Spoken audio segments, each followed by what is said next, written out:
नमस्कार दोस्तों, स्वागत है आपका मेरे YouTube चैनल पे। तो आज हम लोग बात करने वाले हैं रेलवे ग्रुप डी के टॉप 5 पोस्ट के बारे में और उसके वर्क, काम और सैलरी के बारे में।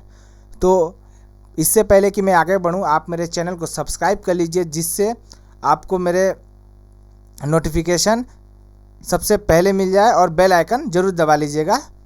चलते हैं आज के पहले टॉपिक की तरफ। देखिए, रेलवे ग्रुप डी में ऐसे तो 17 पोस्ट हैं, ठीक है, लेकिन टॉप 5 पोस्ट जिसमें आपका वर्क फील्ड पे नहीं होता, जो कि आपका ऑफिस या फिर रेलवे स्टेशन पे होते हैं, उनके बारे में आज बात करने वाले हैं। जैसे आप देखेंगे हॉस्पिटल अटेंडेंट का, ठीक है, हॉस्पिटल अटेंडेंट का कार्य क्या होता है इसके बारे में हम देखेंगे। देखिए, अस्पताल में जैसे कि आप जानते हैं रेलवे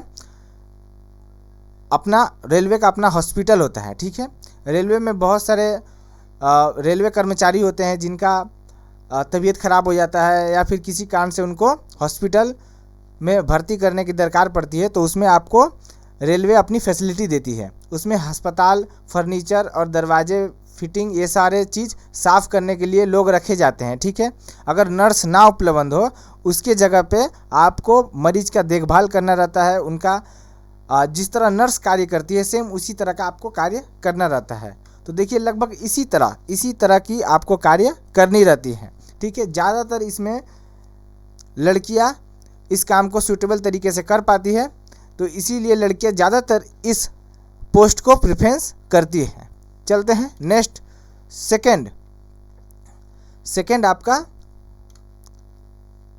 पोस्ट की तरफ। देखिए, सेकेंड पोस्ट है पॉइंटमैन, ठीक है। पॉइंटमैन का कार्य क्या होता है? देखिए, पॉइंटमैन का जो कार्य होता है वो स्टेशन पे भी होता है, जो कि आपको स्टेशन मास्टर के द्वारा दिया हुआ कार्य होता है। जैसे आप स्टेशन पे खड़े होके जो झंडे दिखाए जाते हैं, हरे झंडे, लाल झंडे जो दिखाए जाते हैं, वो कार्य पॉइंटमैन का होता है, ठीक है। पॉइंटमैन का और भी कार्य होता है, जैसे रेलवे गाड़ी के डिब्बों को जोड़ना, ये पॉइंटमैन का कार्य होता है। अगर रेल किसी पटरी पर खड़ी है, तो उस पटरी पे दिखा रहे हैं आपको। देखिए, यहाँ पे इस पटरी पे देखिए, ये वाला जो आपको दिख रहा होगा लोहे का सामान, जिससे ट्रेन अपनी स्थिति बनाए रखे, वहाँ से हिले डुले ना, जिसके लिए ये कार्य के लिए पॉइंटमैन ये कार्य करता है। चलते हैं नेक्स्ट पोस्ट की तरफ। देखिए, असिस्टेंट सिग्नल एंड टेलीकॉम, इसका कार्य क्या होता है? देखिए, ये जो सिग्नल टेलीकॉम सबसे ही समझ में आ जाता है। यह गाड़ियों में जो लाइट होता है, जैसे आप देखेंगे रेड हरा लाइट जलता है, वो किसका कार्य होता है? इसी का कार्य होता है असिस्टेंट सिग्नल टेलीकॉम का, कि वो गाड़ी को आगे जाने की परमिशन दे या रास्ता दे, ठीक है, जैसे उसको सिग्नल मिलेगा ऊपर से, ठीक है। तो इसमें यही कार्य होता है। जैसे देखिए, यहाँ पे ये जो सिग्नल होता है, इसका कार्य भी इन्हीं के अंदर आता है। ये सिग्नल से रिलेटेड कार्य भी इनके अंदर में आता है, और गाड़ियों को सिग्नल देना भी इन्हीं का कार्य होता है, जो असिस्टेंट सिग्नल एंड टेलीकॉम के अंदर आता है। चलते हैं चौथे पोस्ट की तरफ। देखिए, असिस्टेंट डिपोट, ये क्या होता है? ये एक स्टोर कीपर जैसा कार्य होता है, ठीक है। मान लीजिए स्टोर में लोहे के सामान जैसे हथौड़ा, छन्नी, ये सारे चीज़ रखे होते हैं, तो इनका जो है देखभाल कौन करेगा? या फिर जो दिए जाते हैं ग्रुप डी को सामान, ग्रुप डी के वर्कर्स को, जो कि पटरियों पे काम करते हैं, उनके माल के बारे में, उपकरणों के बारे में ये एक हिसाब पत्तर बना के रखता है, जिससे सामान इधर उधर ना हो।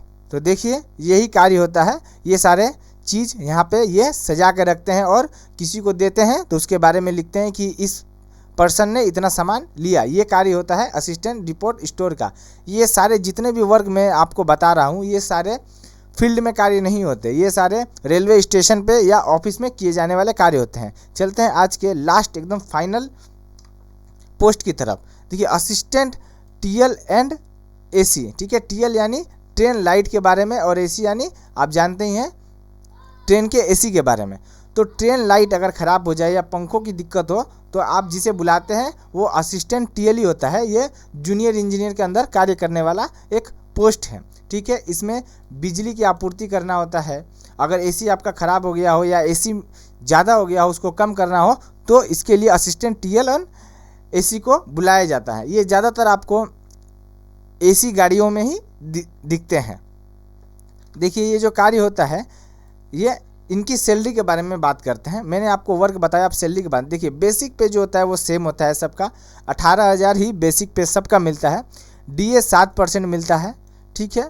एचआरए जो होता है, हाउस रेंट, ठीक है, ये 1800, 3600, 5400। अभी आप बोलेंगे कि 1800, 3600, 5400 ये क्या है? ये देखिए अलग अलग स्टेट में आप जैसे रहते हैं उस स्टेट के हिसाब से आपका एचआरए होता है। अगर आप कम पॉपुलेशन वाले सिटी में रहते हैं, जहाँ मेट्रो सिटी नहीं है, जहाँ सिटी जैसा भी नहीं है, तो वहाँ पे 1800 आपको दिया जाएगा एचआरए। लेकिन आप थोड़ी सी सिटी जैसे इलाके में रहते हैं तो वहाँ पे आपको 3600 दिए जाते हैं। और मेट्रो सिटी में रहते हैं जैसे कलकत्ता, मुंबई, दिल्ली, ये सब में 5400 रुपया एचआरए आपको मिलता है। टीए ट्रैवलिंग अलाउंस भी इसमें दिया जाता है, जो 900 और 1800 अलग अलग राज्य के हिसाब से, स्टेट के हिसाब से दिए जाते हैं। जो टोटल सैलरी होता है वो 21,960 होता है। तो टोटल मैं आपको बता दिया सैलरी के बारे में, वर्क के बारे में।